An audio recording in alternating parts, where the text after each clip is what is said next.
Selamat malam semua.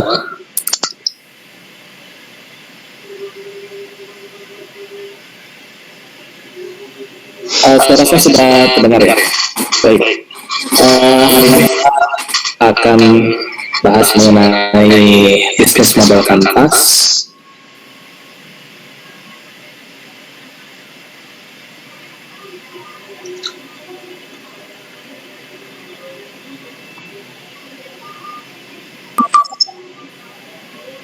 Oke, jadi ceritanya materi pada malam hari ini kita akan coba menggali apa itu bisnis model kanvas dan hubungannya apa dengan membangun digital startup.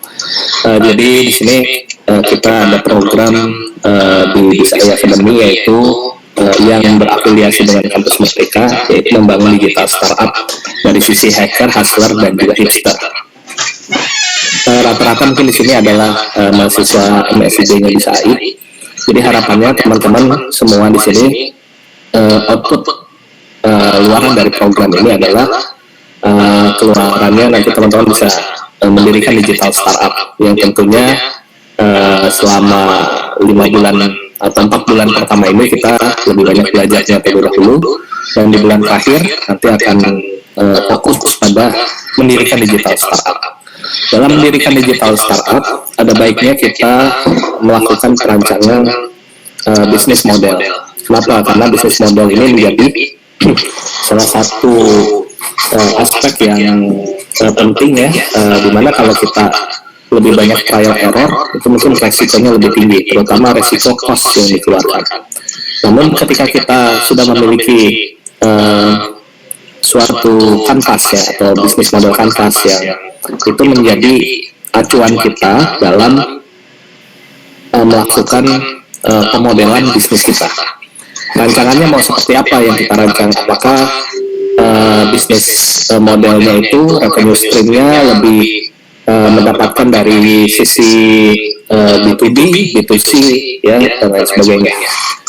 Nanti kita akan banyak bahas ya beberapa contoh yang mungkin grupnya Bisa AI ini lakukan ya. Kita ada beberapa lini bisnis yang nantinya akan saya coba share beberapa revenue stream dari bisnis kita seperti itu. Oke, jadi ini mungkin lebih banyak terkait keywordingnya, tapi nanti teman-teman silahkan bisa lakukan sendiri untuk detailnya ya. Baik, jadi saya bawakan topiknya adalah memulai startup digital untuk mahasiswa yang nantinya banyak kita ke arah digital startup dan bisnis model. Oke, jadi sebelum kita merancang bisnis model kita, ada baiknya kita menentukan ide dari produk yang akan kita bangun. Karena topik MSIB kita adalah terkait dengan digital, membangun digital startup, maka ide yang akan mungkin saya gali di sini adalah terkait dengan produk digital ya, atau terkait dengan teknologi informasi, kecerdasan artifisial dan lain sebagainya. Kemudian bisnis plan, perencanaan bisnis, kemudian pitching deck, ya kita membuat suatu deck atau suatu slide yang menggambarkan bisnis kita. Nanti saya akan share salah satunya adalah decknya Bisa AI Academy ya, nanti akan saya share pada malam hari ini. Maksudnya saya tampilkan. Kemudian develop produk, kemudian rilis produk, dan bagaimana menjalankan startupnya. Oke, yang pertama kita coba gali dari ide. Ya, jadi ide itu bisa berkaitan dengan apa yang sehari-hari kita dapatkan atau yang kita temui di lapangan, itu bisa menjadi suatu ide produk yang menarik ya. Kemudian biasanya ide dalam mendirikan digital startup perlu kita kira-kira bermanfaat atau enggak, dan juga kita perlu lakukan validasi dengan komunitas ya. Dan juga terkait dengan marketnya, kita harus teliti apakah ada marketnya atau tidak. Itu jangan sampai kita bangun bisnis ternyata tidak ada marketnya, atau misalkan yang sebelumnya ada marketnya luas, ketika dijalankan ternyata misalnya di tahun depan itu sudah tidak ada marketnya. Nah, ini yang kami rasakan juga sejauh ini di Bisa AI Academy. Ada beberapa lini bisnis kita yang sebelumnya itu ada marketnya luas ya, besar. Di tahun ini marketnya itu sudah mulai lesu gitu, tapi ada opsi lainnya sehingga bisnisnya tetap berjalan. Ide itu tidak harus berelasi dengan kepakaran kita atau keahlian kita. Misalkan teman-teman di sini kuliahnya adalah jurusan bisnis, bangun startup IT ya nggak jadi masalah. Banyak teman-teman di luar sana yang membangun startup seperti itu, tidak berelasi dengan ekspertisnya. Oke, kemudian beberapa ide diantaranya ini misalkan dulu di tahun 2011 banyak keluar beberapa e-commerce ya, e-commerce yang saat ini mungkin kita banyak nikmati servisnya. Kemudian di era 2013 sampai 2017 ini banyak bermunculan coffee shop ya, point of sale, retail dan lain sebagainya. Kemudian di 2019 itu banyak bermunculan startup karena ada COVID-19, jadi di arah healthcare itu banyak bermunculan dan lain sebagainya. Kemudian ide-ide terkait dengan digital startup, sebenarnya apapun bisa jadi digital startup. Yang penting kita memenuhi unsur tadi, ada marketnya atau tidak. Kemudian idenya tidak harus original untuk ide, tapi ide itu bisa kita sebagai followers ya. Contohnya Bisa AI Academy apakah original? Sebenarnya tidak, karena sudah ada startup sebelumnya yang mana banyak terkait dengan pembelajaran bidang artificial intelligence ada gitu. Tapi kita modifikasi sehingga value-nya tetap dapat sampai saat ini. Contohnya seperti itu. Jadi tidak harus original, oh itu kita yang menemukan gitu. Tidak. Tapi kita bisa jadi followers atau bahkan kita bisa survive ya menjadi followers tersebut. Oke, Ini beberapa contoh di bidang business service ya, kemudian NFT dan environment, gaming dan media, finance, impact ini lagi banyak ya. Pendidikan ya, pelatihan, logistik, kemudian healthcare, retail dan lain sebagainya. Ini sangat banyak. Kemudian kita juga bisa melakukan benchmarking ideas ya, ide-ide yang kita bangun itu perlu kita lihat kira-kira tren teknologinya bagaimana saat ini di Indonesia atau di dunia. Ini tahun 2017 kalau kita lihat banyaknya bermunculan mungkin yang core-nya adalah di bidang intelligent analysis ya, kemudian applied AI, virtual reality dan augmented reality ya dan lain sebagainya. Ternyata bergeser di tahun 2019 mungkin banyaknya itu ide trending topik dari teknologi itu misalkan di bidang blockchain ya, di bidang cyber security ya, security mesh dan lain sebagainya. Nah, kita perlu melakukan benchmarking ideas ya. Kita bisa lihat salah satunya adalah dari Gartner, terkait dengan strategic teknologi Gartner setiap tahunnya ada. Di 2022 juga sudah ada ya, kita coba browsing Gartner 2022 teknologi trends. Kita lihat. Data fabric, kemudian composable application, distributed enterprise, ya, cyber security mesh ini masih cukup populer saat ini. Kemudian total experience, ya, hyper automation, AI engineer, generative AI. Nah ini menarik nih, generative AI dengan teknologi generative adversarial networks mungkin ini bisa masuk sini. Cloud native platforms dan lain sebagainya, ini teknologi trends ya, kita bisa mengambil salah satu bidang di sini. Lanjut lagi. Jadi jangan berpikir kita bisa menjalankan startup itu dengan kita sendiri. Misalkan saya bisa sendiri Pak, satu orang aja saya bisa solo karir gitu. Nah, sebaiknya cari partners, cari investors, cari teammate ya. Jadi kita perlu berkelompok dalam mendirikan digital startup. Mungkin kalau ada yang mau ditanyakan langsung tanya aja ya, boleh lewat chat atau mic, silakan bisa dinyalakan. Langkah berikutnya adalah tulis ide kita di dalam business plan. Ya, business plan-nya ini formatnya ada banyak ya, ada yang paling umum, bukan paling umum ya. Salah satu yang sering saya gunakan adalah dengan menggunakan business model canvas. Ya ini terus terang aja saya biasanya banyaknya lewat business model canvas untuk menulis planning dari bisnis ya. Di sini ada 9 blok bangunan, ada customer segment, ada customer relationship, ada channel, ada value proposition, ada key activities, ada key resources, ada key partners, ada revenue stream, dan juga ada cost structure.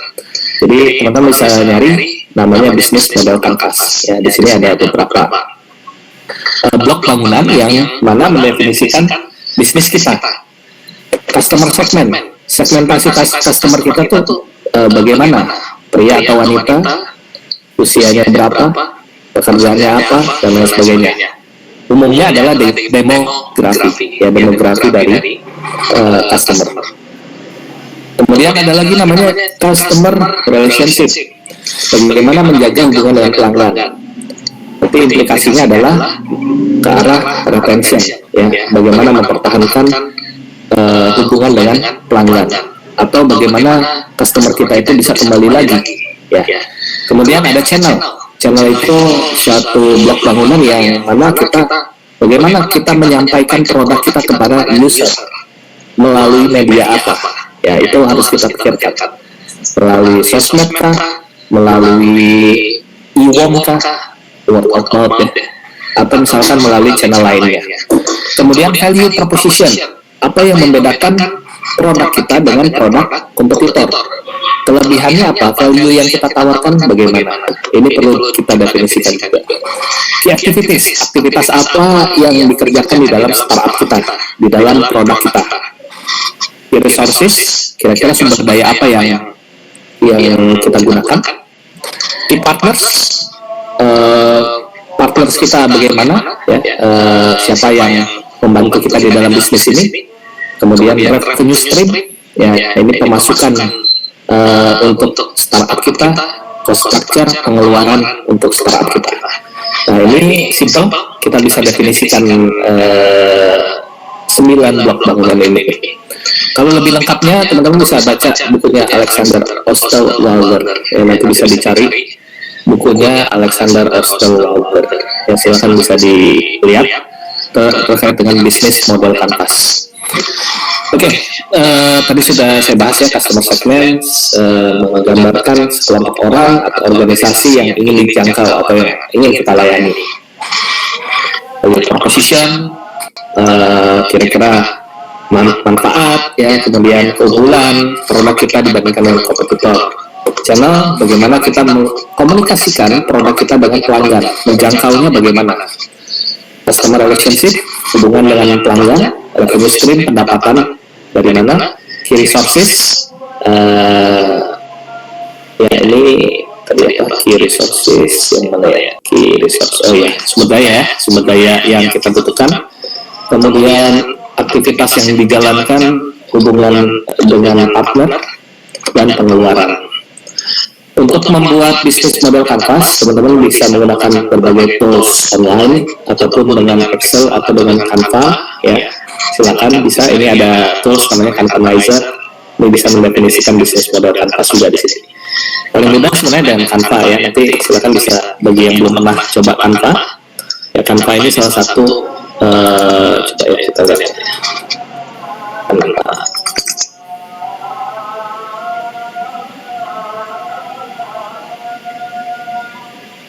Canva tools yang umum digunakan untuk desain ya, kita bisa membuat desain terkait dengan bisnis model kanvas kita di sini ya, silakan bisa teman-teman ikuti.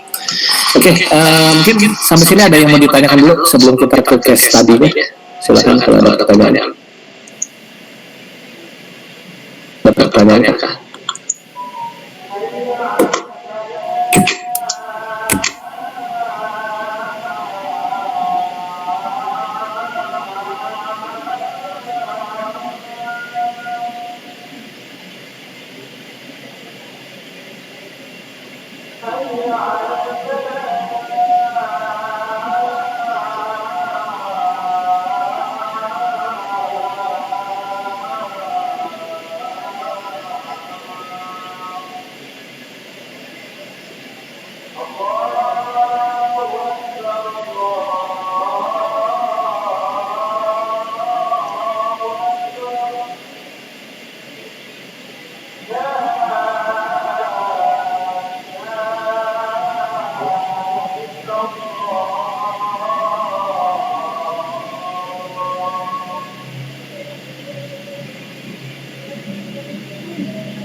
Oke, kita saya coba jawab ya. Ini ada pertanyaan. Tidak menggunakan bisnis model kanvas, yang lainnya bagaimana? Banyak ya, banyak caranya. Jadi contohnya apa ya? Contohnya misalkan dengan lean canvas mungkin bisa. Ya sebenarnya sama aja dengan bisnis model kanvas. Bisa dengan lean canvas atau misalnya dengan teknik lainnya mendefinisikan model bisnis kita, yaitu bisa kita definisikan. Tapi pada prinsipnya seharusnya kita bisa mendefinisikan ada dua hal yang penting. revenue dan juga cost yang dikeluarkan. Karena kan bisnis itu ya sebenarnya tujuannya adalah profit ya. Keuntungannya bagaimana? Salah satu contohnya untuk profit. Jadi sebaiknya kita definisikan dengan tools yang mudah saja. Saya sejauh ini toolsnya ya bisnis model Canvas sejauh ini ya. Yang lainnya pernah dicoba juga terkait dengan secara detail, misalnya dengan event driven process chain misalkan, itu juga bisa. Cuman ya kembali lagi kepada individu menggunakan tekniknya atau metodenya apa atau toolsnya apa. Seperti itu. BMC tidak selalu digunakan, tapi karena topiknya malam hari ini adalah bisnis model Canvas, jadi membahas ini. Menemukan ciri khas di bisnis yang sudah banyak bimbingan belajar. Terus terang, saya juga lagi bangun untuk bimbingan belajar ya, tapi kita masih trial error juga. Bimbingan belajar, kita lihat marketnya ada atau enggak. Dan kalau sejauh ini kan rata-rata bimbingan belajar, ya bimbingan belajar ada ya, ada pasarnya, ada bisnis model untuk bimbingan belajar bisa kita buat juga. Ciri khasnya value-nya mungkin ya, saya lihat ada beberapa startup, tapi saya nggak sebut nama startupnya ya. Kebetulan kantornya bareng juga dengan kita nih, ada salah satu startup yang mana tempat lesnya, tempat kursus, tapi semuanya secara online, ada aplikasinya dan itu banyak penggunanya. Kemudian saya lihat timnya banyak. Dan ketika ngobrol ternyata mereka bootstrapping juga, maksudnya tidak ada investor masuk tapi bisa running gitu. Dan saya lihat sosial medianya juga bagus gitu. Ini kan teman-teman yang bimbingan belajar ini, artinya kita bisa lihat, oh ini masih ada sejauh ini. Tapi apakah secara digital atau misalkan ada tempat ya dan lain-lain, itu bisa kita lihat. Oke, mungkin ada lagi yang mau ditanyakan. Ada yang nyalain kamera. Mungkin kameranya kita stop dulu ya. Oke, kita lihat lagi, ini memakai bisnis model Canvas tidak selalu. Kalau buat startup yang ketiga,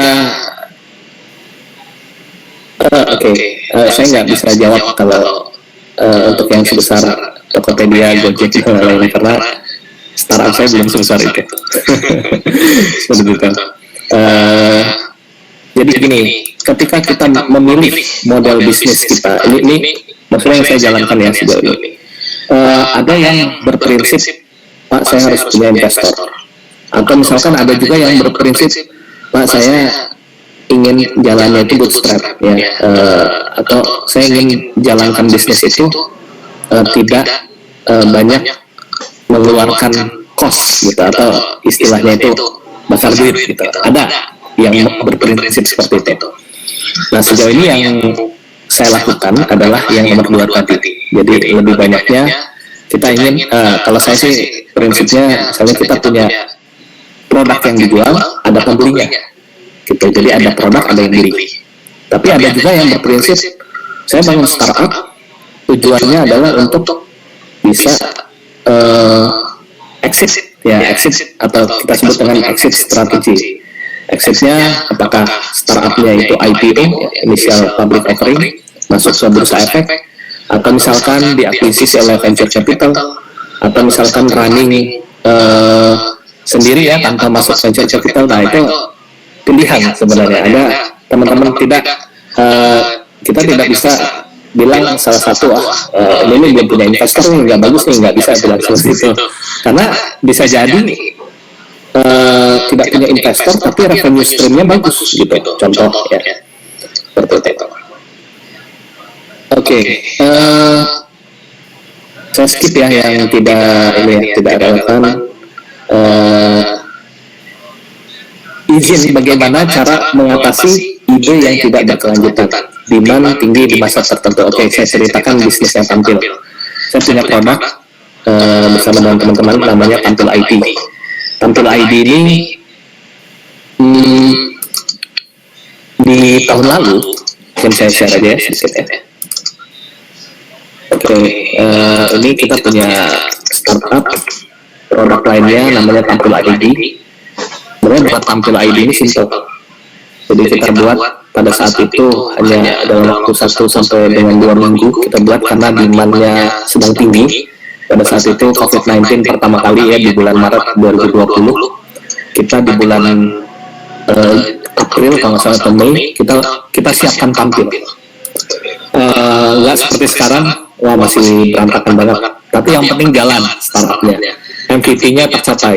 Orang bisa daftar event, kemudian bisa ikut event, bisa bayar event. Nah, contohnya gini. Kita coba lihat yang sudah selesai. Waktu itu apa ya? Dengan partner, kita punya partner. Nih. Pada saat itu pertama kita bangun tujuannya revenue-nya itu dari e-sertifikat. Ya, e-sertifikat ya, ini e-sertifikat. Nah, dan ternyata banyak yang daftar di awal di 2020 Juni. Banyak ya yang daftar. Banyak juga yang bayar. Mungkin setengah atau seperempatnya ini bayar.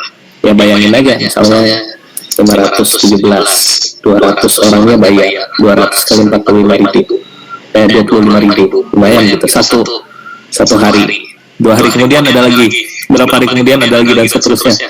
Nah ternyata ramai nih tahun lalu ketika semua orang di rumah. Artinya apa? Momennya dapat. Momen ketika bangun produk ini dapat. Nah itu kosnya, kos pengeluaran tampil, servernya sekian, domainnya sekian, webnya sekian, dan lain-lain. Waktu itu kita timnya berapa ya, saya lupa, kayaknya nggak terlalu banyak tahun lalu. Kita percepat MVP-nya, mungkin nyambung dengan webinar yang kemarin ya. Webinar kemarin saya sudah bahas juga nih mengenai bagaimana menggunakan tools project management untuk membangun produk yang cepat. Ya salah satunya dengan agile. Ya, jadi kita kembangkan 1-2 minggu, akhirnya bisa jalan, dapat revenue. Udah kita jalanin tampil. Sampai sekarang tampil masih jalan walaupun eventnya sudah tidak laku, terus terang saat ini tidak laku dan tidak diseriuskan. Tapi kita pernah mencapai puncak di tahun lalu, ya ketika semua orang di rumah bosan, nggak ada yang dikerjain, kita buat webinar gitu. Berapa webinarnya? Per 2 hari ada webinar kita. Dan ternyata membludak orang-orang yang daftar, yang bayar gitu, dan lain-lain. Dan saat ini kalau kita lihat banyaknya yang gratis pada saat ini, ya, yang bayarnya nggak banyak gitu, 1-2 ya, dan lain-lain. Karena memang bukan masanya saat ini. Ini menjawab pertanyaan siapa tadi, ini ya, ini yang tidak berkelanjutan. Nah, tapi akhirnya kita transformasi. Tampil ini bukan platform event saja saat ini, tapi di belakang kita platform white label tampil. Ya contohnya seperti itu. Tapi saya belum bisa cerita banyak ya, white label tampil itu apa sih gitu. Nah intinya kita ubah sekarang bisnis modelnya, bukan lagi event. Enggak, kita nggak ke arah sana lagi. Eventnya hanya frontnya saja, hanya di depannya menampilkan kalau tampil ini ada event-event. Bisnis di belakangnya agar startupnya tampil ini bisa jalan adalah white label kan tampil. Nanti white label itu akan saya jelaskan ya setelah ini. Sebentar, suara saya tidak set.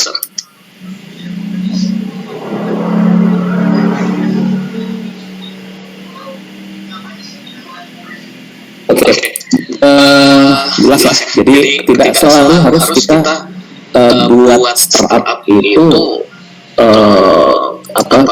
berkelanjutan terus menerus. Tapi yang jelas ketika startup kita maju pada momen tertentu, ya maksimalkan momennya, ya aji mumpung gitu. Ya waktu itu kita maksimalkan benar. Akhirnya dari situ kita bangun startup lainnya, bangun lagi. Dari revenue-nya itu bisa kita bangun produk lainnya seperti itu. jelas ya tentunya. Tapi ini kembali lagi ke masing-masing individu. Jadi ini ya, saya hanya cerita apa yang saya alami aja gitu. Oke, mungkin kita lebih banyak tanya jawab aja ya biar lebih menarik. Kemudian lebih banyak ini saya jawab. Tips yang paling penting dalam mencari partner bisnis. Ya, gini. Ada orang yang ingin buat startup itu tidak terlalu menonjol, tidak terlalu ingin kelihatan, tapi revenue di belakangnya besar. Ya, ada orang seperti itu. Jadi tidak selalu startup itu harus terlihat, wah ini di mana-mana ada gitu. Padahal misalkan pengeluarannya lebih banyak gitu. Jadi lebih menonjolkan popularitas si startupnya. Ada juga yang nggak kelihatan gitu. Produk digital itu tidak selalu harus kelihatan di depan. Bisa jadi profitnya banyak dari service yang mana enterprise itu berlangganan. Nah, kalau saya lebih senangnya prinsipnya seperti itu. Ada enterprise yang berlangganan service kita. Ya, contohnya tampil banyak, kita ada beberapa klien yang tiap bulannya subscribe ke kita enterprise. Servisnya apa? Nah ini saya belum bisa cerita banyak ya. Lumayan ada beberapa servis tampil, bukan event, tapi servisnya tampil yang mana perusahaan-perusahaan itu berlangganan, kampus berlangganan setiap bulan untuk layanan video conference. Di depannya ini event, di belakangnya tampil servis. Jadi terkait dengan partner bisnis ya sebaiknya ya yang sama-sama memberikan value kalau mencari partner bisnis. Kami juga ada beberapa partner ya di tim saya cerita lagi startup kita yang lain di saya Academy. Saya ceritakan tentang bisa desain ya. Jadi kita ada partner di bisa desain. Ini partnernya dari US. Dan kita belum saya masukin. Oke, intinya kita kolaborasi dengan salah satunya dengan penyedia sertifikasi namanya CertNexus. Nah di sini kenapa memilih ini? Ya karena sama-sama memberikan value. Mereka dapat value-nya, kami juga dapat value-nya. Jadi bisa seperti itu. Kalau saya sih lebih senang yang masing-masing memberikan value. Oke, lanjut lagi. Kalau salah satu komponen BMC tidak terisi ya nggak apa-apa. Menentukan sisi profit dari startup. Apabila dari ide ingin membantu, maksudnya ingin membantu teman atau ingin membantu permasalahan global, kira-kira. Jadi banyak yang mendirikan startup ya digital ingin menyelesaikan misalnya permasalahan SDG ya Sustainable Development Goals. Ya nggak apa-apa kan value-nya berarti kita non profit ya berarti ya. Ya boleh aja gitu. Saya juga punya startup ya. Bagus semuanya harus punya startup ya. Kita harusnya semua punya startup agar kita bisa menciptakan sesuatu yang menarik gitu. Dan juga nantinya bisa membantu teman-teman yang lain kita jadi workers di startup kita ya dan lain sebagainya. Oke, menawarkan value seperti membakar duit. Ya ini pilihan ya. Oke. Ini pilihan sebenarnya teman-teman tadi saya sudah sampaikan ya. Contoh kalau saya sebenarnya saya tidak terlalu senang dengan ini yang ditanyakan ini membakar duit gitu. Nah, tapi kan ada yang harus dikeluarkan untuk membuat value kita kelihatan. Nah, itu sebenarnya tidak salah ya, tidak salah. Tapi kalau misalnya tidak membakar duit, misalnya lama gitu growth-nya, ya memang agak terasa gitu lama gitu. Tapi kalau kita organik, mungkin kita dapat suatu value, wah ini hasil kerja keras gua nih gitu. Nah itu bisa menjadi motivasi juga gitu, seperti itu ya. Kemudian oke, server tampil pernah down ya. namanya juga layanan. Ya ini kita sering banget dalam misalkan 1000 dulu pernah sesinya Pak Ono Purbo 2000 orang masuk, wah langsung dalam ya scaling, tapi kan sekarang strategi IT-nya scaling. Oke, jelas ya sini ya. Kita lanjut lagi. Ini pokoknya teman-teman tanya aja kalau ada yang mau ditanyakan. Oke, kita coba sekarang bahas dulu. Ini ada salah satu sampel bisnis coffee shop. Ini tidak terkait digital startup, tapi kita bisa mendigitalkan coffee shop. Sebentar saya cek dulu. Saya ada salah satu coffee shop juga. Saya cerita dulu ya sedikit. Yang mana ini coffee shopnya 6 tahun jalan, 6 bulan jalan, 6 bulan dan kita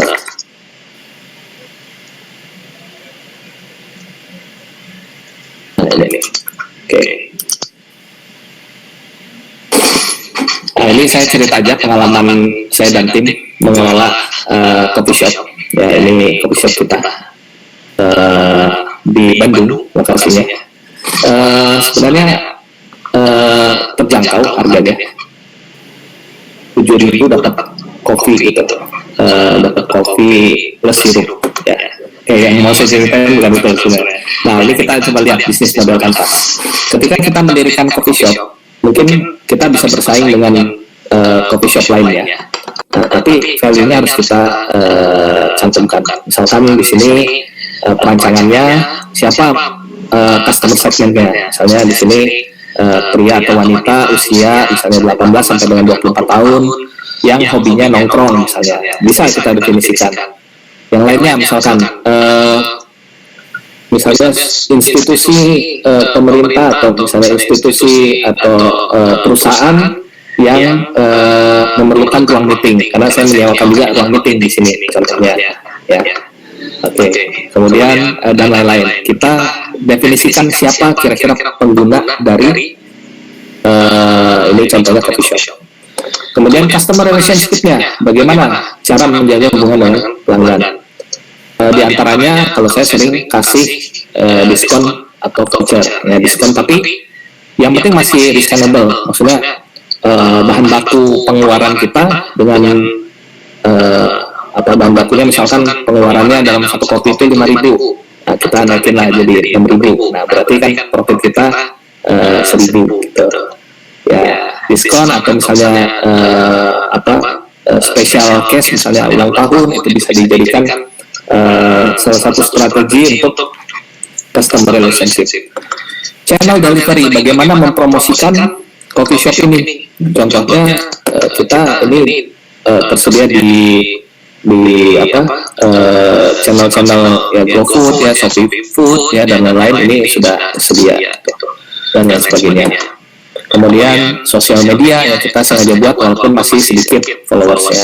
Ya, sebenarnya ini teman-teman juga followersnya mungkin dan lain-lain. Terus e-worm ya kita manfaatkan word of mouth ya, walaupun misalnya followersnya sedikit, tapi kita bisa membuat satu tag ya, hashtag agar bisnis coffee shopnya banyak yang datang misalkan dan lain-lain. Oke, kemudian value propositionnya, packaging dan misalnya nilai cost ya. Aktivitasnya apa aja yang dilakukan di coffee shop tadi, misalnya menjual varian, nomor kopi ya dan lain sebagainya.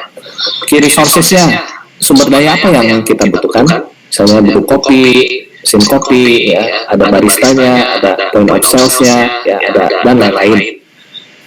Mungkin kita perlu definisikan juga intellectual property di sini, atau misalnya sumber daya lainnya, misalkan ya ini terkait kopi ya dan sebagainya. Partnersnya, nah ini kopinya misalnya dari petani atau dari supplier ya. Revenue streamnya, kira-kira pendapatannya dari mana? Kalau coffee shop misalnya dari penjualan minuman kopi atau dari meeting ya, meeting enterprise.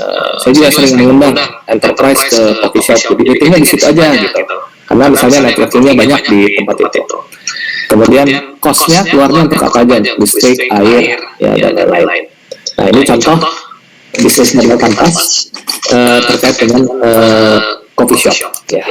Oke, seperti itu. Nah, sekarang kita lihat lagi. Oke, ini nextnya adalah terkait dengan pelatihan, pelatihan online. Nah, ini bukan bisa ya, ini pelatihan online contohnya. Misalnya saya buat suatu pelatihan online, namanya misalkan kelasbelajar.com. Sudah ada belum ya? Mungkin belum. Kemudian di sini saya definisikan customer segmentnya, kira-kira siapa penggunanya, misalnya 18 sampai dengan 24 tahun. Ini belajarnya teknologi terkini, misalnya blockchain, cyber security, AI, dan lain-lain. Rata-rata kan yang banyak belajar di usia 18 sampai dengan 24 tahun. Segmentasi yang banyak. Saya udah pernah coba juga 25 sampai 40 tahun tidak lebih banyak daripada 18 sampai 24 tahun. Ini berdasarkan riset market value di Instagram ya. Ini saya sudah coba. Akhirnya kita ubah misalkan jadi 18 sampai dengan 24 tahun. Kemudian channelnya bagaimana delivery-nya agar orang-orang tahu servisnya, misalnya dengan Instagram, ya dengan Facebook, dengan SEO, ya search engine optimization, dan lain sebagainya. Bagaimana menjaga hubungan dengan pelanggan, misalnya kasih promo, ya kasih ucapan selamat ulang tahun. Mungkin teman-teman yang daftar di akun di Bisa Academy, misalnya besok ulang tahun, akan dikirimkan ucapan ulang tahun, walaupun mungkin sederhana ya, seperti itu. Value-nya apa? Misalkan low cost, yang mungkin bukan cheap ya, tapi low cost. Kemudian aktivitasnya apa? Online course, sertifikasi, ya pelatihan sertifikasi dan lain-lain. Resources-nya apa saja? Guru, ya dan lain-lain. Partnersnya siapa saja? Kalau ini contoh di Bisa, kita ada payment gateway, ada gurunya, ya ada enterprise-nya, ya ada dan lain-lain. Mungkin resource-nya tambahan perlu kita daftarkan intellectual property, ya ini penting. Jadi mungkin saya sedikit ini saya silakan. Jadi usahakan semua properti intellectual property itu didaftarkan ya. Bisa kita daftarkan di Kemkumham ya, mungkin ini juga si on progress. Jadi dengan tujuan merek, kemudian paten, desain industri, ya cipta, ini kita daftarkan semua. Agar apa? Agar tidak terjadi sesuatu yang tidak diinginkan. Ada yang mengklaim, oh ini punya saya, gitu. Oh ini merek saya yang temukan. Nah itu jangan sampai kejadian seperti itu. Ketika ada indikasi, misalnya, oh ini gelagatnya nih startup kita bakal maju nih, langsung daftarkan intellectual property. Sebentar ya, saya izin dulu.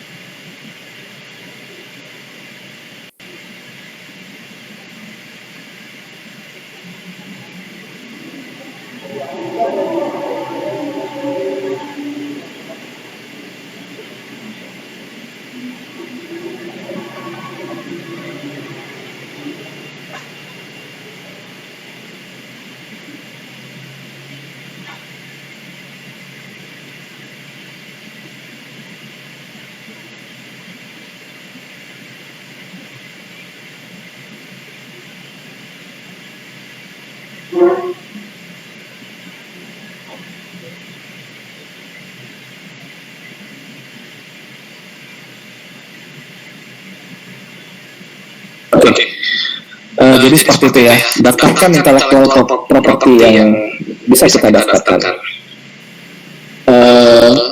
Tadi sampai mana? Oke, lagi.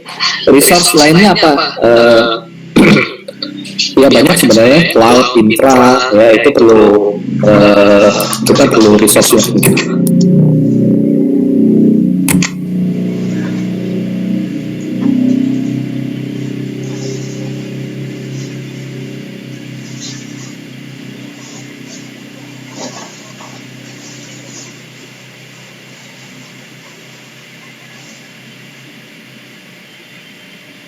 Oke, kita lanjut lagi. Kemudian kalau izin kira-kira maksudnya gimana ya, resources atau bukan sumber daya? Ya kalau misalnya perizinan termasuk ke dalam resources ya kita daftarkan. Kami juga termasuk yang rutin mendaftarkan perizinan. Ya. untuk menjalankan satu startup, izinnya kadang-kadang sampai ada yang 1 tahun. Ya itu adalah resiko dari membangun startup. Ya. Contoh misalnya penyelenggaraan platform, kita izin juga gitu. Jadi misalkan di PXTE namanya. Jadi kita coba cek ya.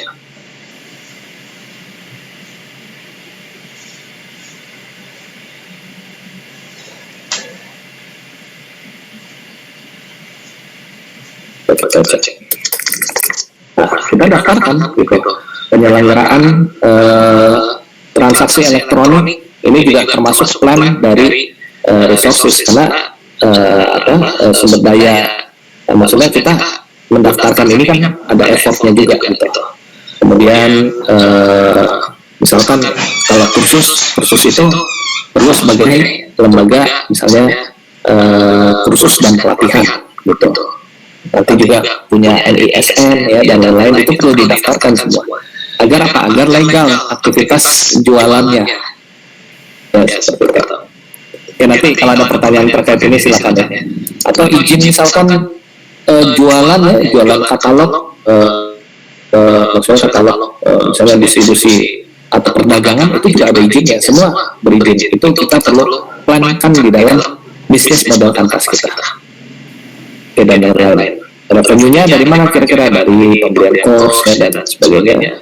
Cost structure-nya, pengeluaran development team, server ya, dan lain-lain. Oke, sampai sini ada yang mau ditanyakan? Kita bahas mengenai case tadi bisnis model kanvas ya. Oke. Bisa kemana? Jika kita ingin bekerja sama dengan orang lain, maksudnya gini, bisa lebih spesifik. Apakah harus organik terus ya dalam merintis bisnis? Tidak harus organik. Kalau juga menggunakan SEO. Saya sejauh ini SEO-nya di awal SEO semua. Setiap bulan itu cost-nya SEO lumayan. Tapi kesini-sini terus terang udah nggak pernah SEO lagi. Dari sejak kapan ya, Oktober atau November itu nggak pernah SEO kita. Karena kita melihat, tapi gini, sebenarnya ada resikonya ya ketika tidak menggunakan, ketika organik itu bisa jadi misalnya kayak bisa misalnya kadang-kadang sepi gitu transaksinya dan lain-lain gitu, bisa jadi karena misalnya kita coba organik, tapi ketika sudah tahu strateginya ya ada aja gitu ya. Tadi saya cuman ke scroll di tanah, melakukan riset pasar dan validasi ide. Oke, kayaknya ada di slide saya sebentar.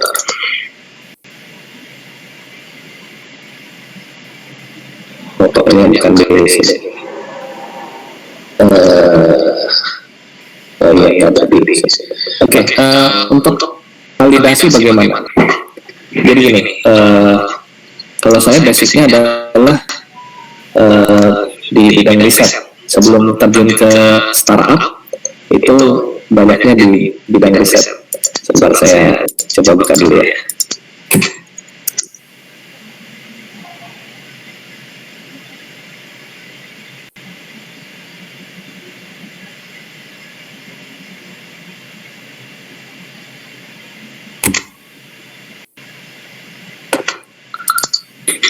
Oke, jadi gini. Di tahun 2017, ini sebelum saya bangun startup ya sama teman-teman, saya lebih banyak meneliti waktu itu di kampus. Jadi pada saat itu saya coba teliti kira-kira kalau orang lihat belanja itu faktornya apa sih? Consumer purchase intention atau keinginan seseorang berbelanja. Kira-kira faktor apa yang menyebabkan orang tuh mau belanja di social commerce? Social commerce contohnya apa? Instagram, ya, Kaskus, YouTube, ya, dan lain-lain. Nah, pada saat itu saya teliti. Ini validasinya saya lakukan di sini. Validasi untuk salesnya. Ya. Lakukan model yang aneh-aneh. Nanti mungkin kita buat satu pertemuan lah untuk ini ya, membahas yang seperti ini. Jadi saya coba gali dari beberapa sumber, saya buat modelnya, masukkan teknik-teknik data science di sini atau exploratory data, ya, di mana saya coba buat hipotesisnya adalah dugaan. Di sini dugaan orang belanja di tempat kita itu misalkan dari kejelasan informasi, dari trust, ya, familiarity itu udah familiar kita dengan produknya. Kemudian yang terlihat di mata umum, ya, dan lain-lain. Nah, ini ada beberapa faktor nih yang coba digali. Ternyata setelah dilakukan model-model statistik, kesimpulannya adalah yang utamanya dalam seseorang belanja itu adalah dengan trust, ya. Jadi poin utamanya adalah trust. Ketika seseorang sudah percaya, maka dia akan bisa retention kembali, ya. Acquisition mungkin akan mudah. PR kita adalah retention, ya. Bagaimana customer tersebut bisa balik lagi ke tempat kita. Oke, kemudian juga hasil riset saya pada saat itu dari beberapa social commerce, ternyata yang paling banyak digunakan, ya, salah satunya adalah Instagram. Waktu itu belum trennya TikTok, jadi nggak saya masukkan. Jadi ternyata Instagram akhirnya jadi acuan kita sejauh ini. Udah Instagram aja, ya, pindah kemana-mana. Jualannya semua di Instagram, semua. Yang kami lakukan adalah semua informasi jualan semuanya di Instagram. Dan ternyata banyaknya followers itu tidak selalu menentukan penjualan kita banyak, ya. Sebenarnya bisa aja nggak banyak-banyak amat followersnya, ya, tapi alhamdulillah ada aja gitu yang transaksi. Nah, itu nanti bisa coba dibaca, ya, nanti kalau mau baca hasil risetnya bisa dibaca di sini. Untuk validasi yang paling sederhana adalah kita coba buat kuesioner. Nah, ini yang saya lakukan di sini, validasinya adalah dengan kuesioner. Saya sebarkan kepada teman-teman. Ini ada 300 sekian orang, ya, 230, yang validnya 180. Nah, kita sebarkan. Kira-kira servisnya, servis misalkan, saya membuat servis chatbot. Nah, kira-kira laku atau enggak kita buat?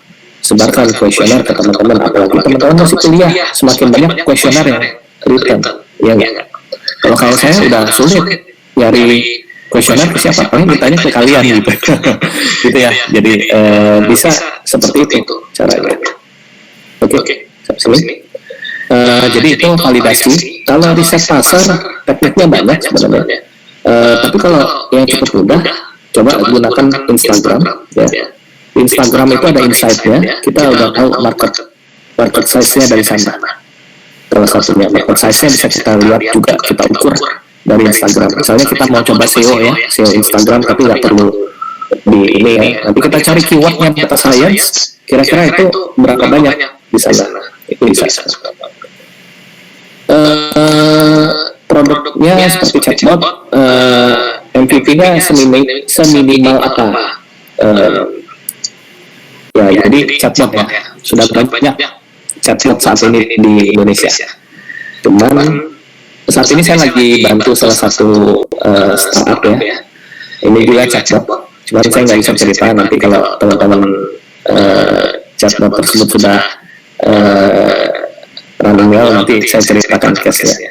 Jadi kalau saya lihat, ya, kalau kita coba lihat chatbot itu sasarannya siapa kira-kira? Apakah sasarannya adalah publik, ya? Contoh bisa Academy publik salah satunya. Jadi makanya kita buat community.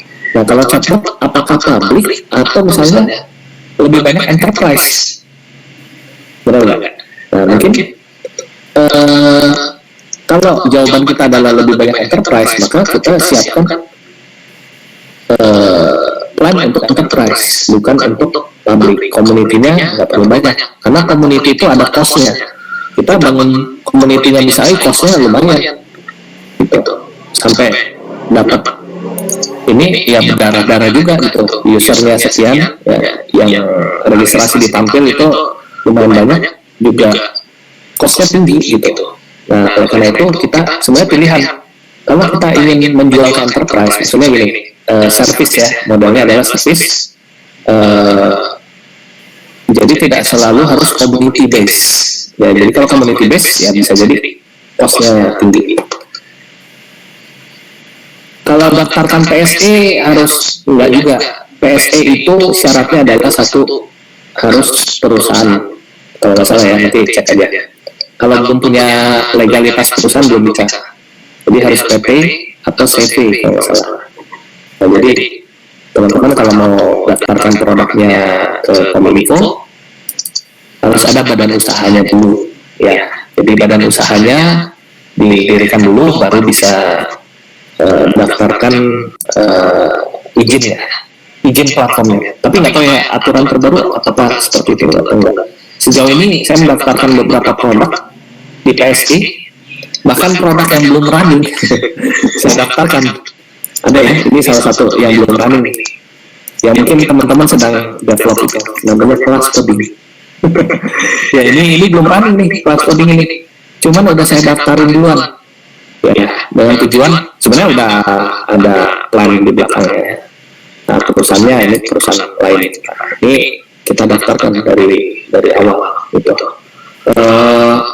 Izinnya kita lengkapi dan lain-lain. Jadi ketika operasional sudah komersial, sudah ada izin platform seperti itu. Oke, jelas ya. Bagaimana cara memperkuat dari market fit dan MVP bagi startup menuju inkubasi? Ini terus terang ya, kami juga sebenarnya sudah coba submit akselerator gitu ya dan lain-lain, tapi nggak kepilih. Atau mungkin, jadi kalau saya setiap presentasi kadang-kadang tidak terlalu setuju misalkan dengan misalnya ada investor misalnya, tapi kalau misalnya cocok antara investor ya setuju aja sebenarnya seperti itu. Nah, jadi kalau ini saya nggak bisa jawab ya untuk menuju ke akselerator atau gimana, tapi kalau ke inkubator ya MVP itu minimal produknya itu bisa jalan dan bisa dapat revenue, bukan profit ya, tapi revenue. Revenue-nya misalkan contohnya kita dapat contoh jualan course di BSAI, ada revenue-nya. Nah, profitnya gimana ya? Kurangi cost yang dikeluarkan dengan revenue. Oke, nggak lagi ya. Oke, kalau nggak ada kita lanjut lagi. Tadi sampai mana? Nah, kemudian pitch deck. Jadi pitch deck ini salah satu cara kita. Oke, pitch deck ya, ini salah satu cara kita untuk membuat suatu slide presentasi yang bisa attract calon investor atau calon partner, atau misalnya calon calon apa lagi yang mau kita attract ya, biasanya calon investor, calon partner atau calon tim ya. Tapi nggak salah nyari co-founder, itu nggak salah ya, maksudnya gini, dulu kami juga mencari co-founder gitu. Pada saat itu kita cari co-founder ya kirimin dulu pitch decknya. Co-foundernya sudah punya jam terbang ya saya kirimin. Ini suka nggak dengan bisnisnya? Kalau suka ya kita bisa jalan bareng gitu, contoh seperti itu. Jadi pitch deck ini ringkasan dari startup yang kalian buat. Oke, sebentar saya share sedikit pitch decknya bisa tapi yang sederhana ya saya share ya. Yang sederhana dulu, kalau yang sebentar.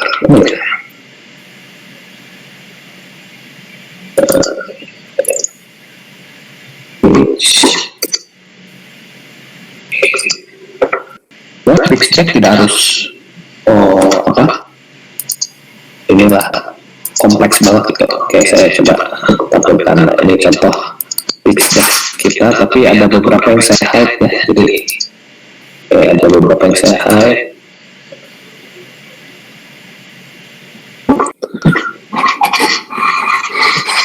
Dan kalau misalnya tidak terlalu jangan semua informasi konfidensial dimasukkan ke dalam pitch deck kita. Ini saya bisa presentasikan karena konfidensialnya kita tutup dulu.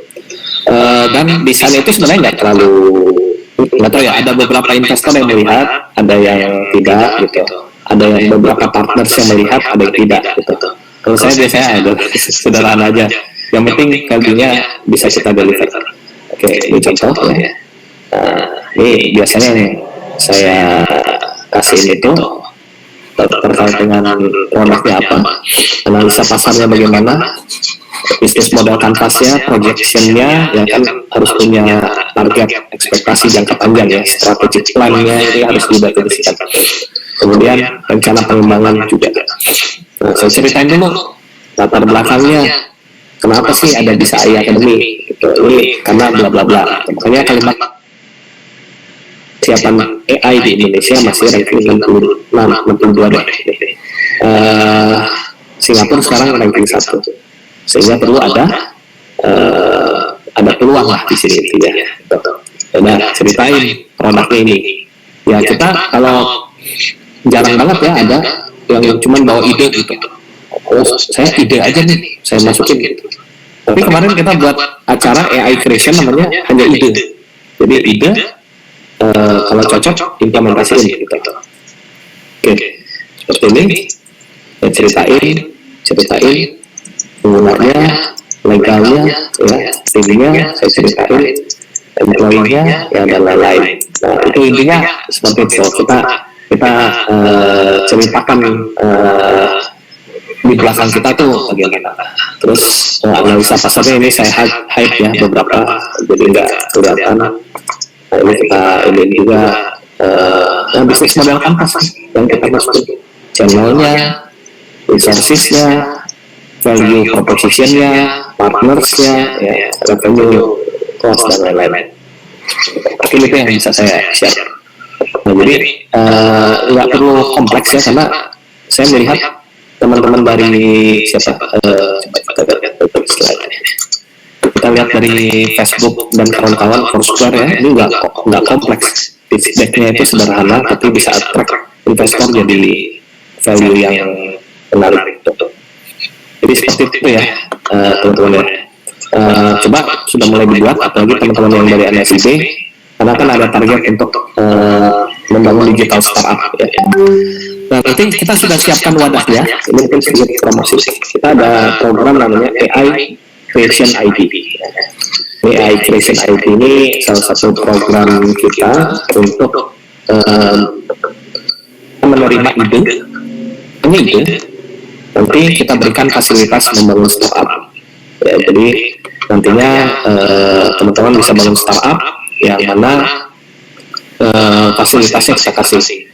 Nah, tapi pengalaman kita di batch 1 banyak yang tidak memaksimalkan fasilitasnya, seperti misalnya kita kasih cloud ya, tapi tidak dimaksimalkan.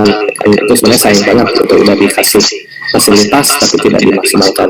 Nah, teman-teman silakan nanti bagi yang tertarik ya untuk AI creation ini kita sedang buka ya, nanti di tanggal 1 Mei kita opening. Jadi silakan teman-teman bisa ikuti kegiatan ini.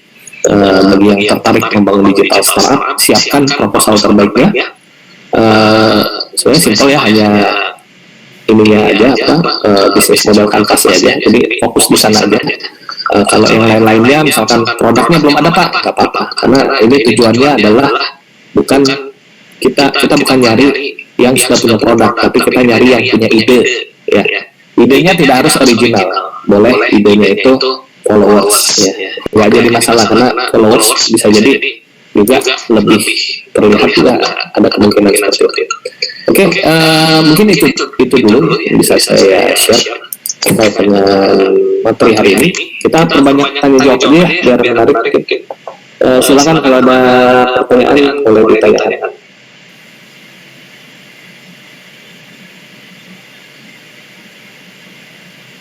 Kalau yang bisa saya jawab, nanti saya jawab. Kalau nggak bisa, jadi PR.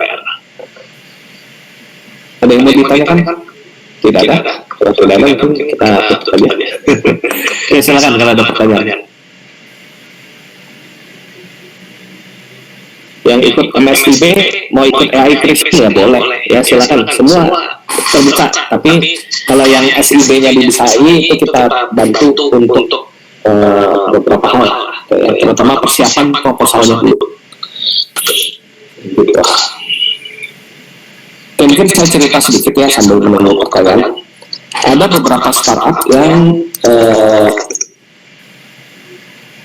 dia jatuhnya adalah agregator.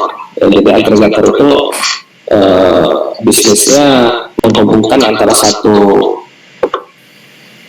jadi dia nggak punya apa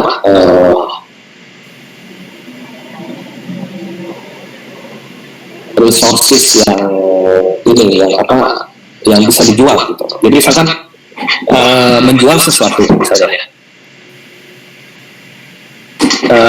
Contoh gini, ini ada salah satu perusahaan ya, tapi saya nggak sebutkan nama perusahaannya. Jadi ada salah satu perusahaan tiketing. Perusahaan tiketing ini dia menjual tiket suatu tempat wisata. Dia punya networking bagus ke tempat wisata tersebut. Misalnya dia punya relasi ke tempat wisata A, B, C, D, dan seterusnya. Nah, yang dia lakukan adalah dia membuat suatu sistem yang menghubungkan tempat wisata tadi dengan agen atau dengan dengan agen lah mungkin. Nah, dia posisinya sebagai agregator. Dia menghubungkan dengan agen sehingga nanti agennya itu misalnya dia jualan tiket ke enterprise ya atau ke individu, misalnya ada 1000 tiket dalam 1 bulan satu agen. Nah, dia dapat margin dari situ. Ini sebenarnya bisnisnya menarik ya. Jadi bisnis itu bisa juga sebagai agregator menghubungkan antara sesuatu dengan sesuatu. Jadi tidak harus bisnis itu terlihat di publik, seamless. Ya, jadi keuntungannya bagaimana? Keuntungannya ya kelihatan gitu, nggak kelihatan maksudnya, seamless. Keuntungannya di belakang gitu. Karena orang nggak perlu tahu keuntungannya dari mana. Contohnya seperti itu. Nah, ada lagi perusahaan contoh startup lainnya ya, saya nggak sebut juga identitasnya apa. Dan mungkin kalian nggak tahu startupnya, tapi revenue-nya luar biasa ya, karena ini saya sering ngobrol sama beliau. Jadi dia punya suatu sistem ya seperti sistem pengelolaan rumah sakit ya, pengelolaan sekolah ya, dan lain-lain. Ya, sistem pengelolaan sekolah ya, ada rumah sakit juga dan lain-lain. Jadi nggak terkenal, nggak ada di web itu, nggak ada informasinya, benar-benar nggak ada. Kalau dicari itu nggak ketemu informasinya. Tapi karena networkingnya bagus ke sekolah-sekolah, sekolah swasta bagus networkingnya, dan beliau guru ya, dan ternyata dari networking yang bagus itu ke sekolah-sekolah, dia jualan sistem. Dia buat satu sistem di satu cloud, hanya satu cloud, size-nya itu ya cuma berapa giga gitu, size-nya kecil banget. Tapi semua sekolah tuh masuk ke situ. Ya, ada sekitar ya 100 sekolah menggunakan layanan dia. Yang subscribe itu bisa monthly-nya itu satu sekolah bisa sekian juta gitu, dikali dengan 100 sekolah. Tiap bulan dapat gitu. Nggak kelihatan webnya, nggak ada. Tidak menunjukkan gitu. Nah, tapi ini kejadian ya, di startup itu nggak harus semua pemasukan itu atau startup kita itu terlihat besar gitu. Ada teman saya satu lagi punya SIM RS ya, punya sistem ya rumah sakit lah gitu, atau sistem klinik. Nggak kelihatan, dicari di mana-mana nggak kelihatan gitu. Kemudian dia taruh di cloud sistemnya ya, nanti rumah sakit yang atau klinik yang berlangganan nggak di cloud ya, di install di masing-masing tempat. Nah, dari situ bisnisnya jalan. Rumah sakit atau klinik tadi subscribe monthly gitu, dan itu besar subscribe-nya, juragan jadinya kan, nggak perlu kelihatan. Dan dia ceritanya nggak perlu investor, karena setiap bulan udah dapat dari satu rumah sakit bisa puluhan juta itu. Bayangin berapa rumah sakit ya. Dia nggak perlu investor, benar-benar nggak perlu. Saya melihat ini kejadian real di saat ini di Indonesia tuh, banyak yang ternyata nggak perlu investor. banyak yang bisa jalan sendiri. Ya maksudnya sendiri itu dengan timnya gitu. Kalau seorang diri mungkin akan susah. Dengan timnya jalan gitu. Nah, artinya apa? Ini sebenarnya peluang kita semua. Ya, saya juga saat ini banyak bangun produk lainnya selain di SAI, karena udah bangun beberapa produk yang jalan, ya itu juga SAI, kemudian ada tampil, ya, service kita yang AI, cuma itu aja yang jalannya gitu. Yang lainnya sedang kita coba juga. Nah ini mungkin jadi peluang buat kita semua ya. Di semua lini itu potensinya besar, jadi tidak harus di bidang A, di bidang B, tapi di lini lain bisa kalian eksplor. Ya, seperti itu. Ada case lain nih ya. Teman saya punya satu startup healthcare. Jadi startupnya ini tidak apa kayak aplikasi-aplikasi lain gitu muncul di billboard ya dan sebagainya. Tapi dia punya relasi bagus ke klinik. Nah, nanti klinik itu bisa dorong startup ini untuk menggunakan servisnya. Jadi kayak apa antar obat online gitu, dokter online ya, itu seperti itu. Jadi ini yang terjadi saat ini. Tidak semua startup itu mau menunjukkan bahwa dia besar. Padahal sebenarnya dia itu besar banget. Ada yang seperti itu. Oke, silakan kalau ada pertanyaan atau yang mau didiskusikan, boleh saya coba share ya beberapa yang saya tahu. Muhammad Rizky, AI Hustler yang harus kita fokuskan ke bagian mana kalau kita sedang membangun proyek digital startup? Kalau Hustler lebih banyaknya ke bisnis model, bangun community, biar kalau finance mungkin belum ya kalau di awal. Yang penting kan produknya dulu. Sama-sama dengan hipster bangun produk. Yang jelas itu ide-nya, market size-nya harus benar-benar tahu gitu dalamnya. Nanti baru ketika udah jalan beralih tugas misalnya ke finance-nya, ya, ke manajemen SDM-nya, ya, ke dan lain-lain seperti itu. Oke, ada lagi kira-kira?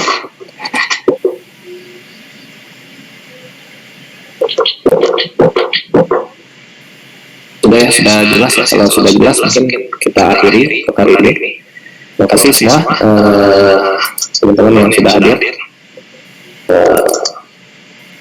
Mungkin kita akhiri. Terima kasih. Mungkin di minggu depan nanti kita adakan lagi sesi lainnya. Bagi teman-teman MSIB di saya Fermi, silakan bisa ikut kegiatan kita lainnya ya. Pembelajaran kamu masih banyak terkait dengan hustler. Harapannya semua bisa mendirikan digital startup nanti. Masalah itu running atau enggak ya, profit atau enggak itu urusan belakangan. Yang penting coba dulu aja ya, ada pengalaman dulu. Karena saya juga awalnya coba-coba saya itu awalnya profesinya bukan di bidang startup ya, tapi pengajar. Profesi aslinya adalah pengajar. Yang tiba-tiba ada peluang ya, ada tawaran, ada tim, kemudian ada investor yang kasih bantuan ya, ternyata seperti ini seru gitu. Membangun startup itu seru.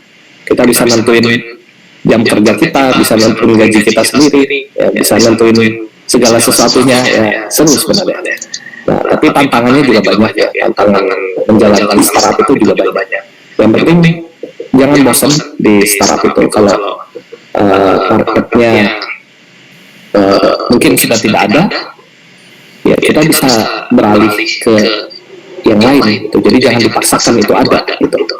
Kayak pelatihan AI ini sendiri ya, mungkin tahun depan udah nggak ngetren lagi atau sudah banyak kompetitor, kita kalah, bisa jadi seperti itu di startup ya. Ini yang dulu juga kita terjadi seperti ini. Dulunya kita jualannya itu offline, pelatihannya offline. Tapi ternyata ketika COVID nggak laku sama sekali offline itu nggak laku. Kita coba sekarang mau kita offline kan nggak ada yang tertarik. Ternyata banyaknya yang gimana, yang online. Nah jadi bisnis itu kita harus siap dengan change manajemen ya, manajemen perubahan. Harus siap juga dengan yang sedang ada saat ini. Kayak misalkan blockchain kemarin lagi terkenal tuh Gozali NFT. Akhirnya apa, kita buat juga NFT. NFT-nya di mana? Setelah menyelesaikan course-nya di Bisa AI Academy, dapat NFT aset yang mungkin pada saat ini masih harus dikirimkan ke platformnya OpenSea. Tapi mungkin kedepannya kita sedang siapkan agar tidak dikirimkan ke OpenSea, tapi bisa langsung punya platform sendiri. Ini sedang kita siapkan. Jadi harus mengikuti perubahan, ya, harus mengikuti teknologi yang saat ini ada dan trennya saat ini apa. Ya, mungkin itu dulu dari saya. Terima kasih. Mohon maaf jika ada kesalahan dan kekurangan. Kita akhiri ya. Selamat malam. Assalamualaikum warahmatullahi wabarakatuh. Terima kasih.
YouTube-nya udah bisa di ini download, udah bisa disebarin di grup-grup ya.